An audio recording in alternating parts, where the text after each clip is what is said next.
In the sleepy town of Grace Haven, nestled between rolling hills and whispering pines, the First Light Church stood as a beacon of hope. Its white steeple pierced the sky, and its bells rang every Sunday, calling the faithful to worship.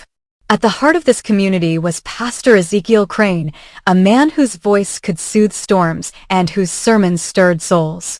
To the people of Grace Haven, he was a vessel of God's will, a shepherd guiding them toward salvation. But beneath his sanctified exterior, Ezekiel harbored a secret that would unravel the very faith he claimed to uphold. Ezekiel had not always been a man of the cloth.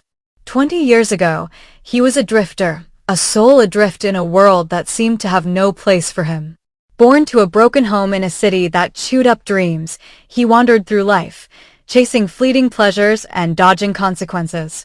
By his 30s, he was a man of charm but no substance, a silver-tongued opportunist who could talk his way into or out of anything. It was during one of his lowest moments, holed up in a cheap motel with a bottle of whiskey and a heart full of despair, that he encountered the entity that would change his life. It came to him in a dream, or so he thought at first. A figure cloaked in shadow, its voice like silk over steel, offered him power, wealth, and influence. All it asked in return was his allegiance. Ezekiel, desperate and broken, laughed it off as a hallucination. But the figure was persistent, appearing night after night, whispering promises of a life beyond his wildest imaginings.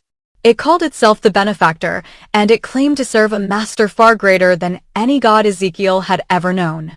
Starved for purpose, he agreed to its terms, sealing a pact that bound his soul to forces he could not fully comprehend.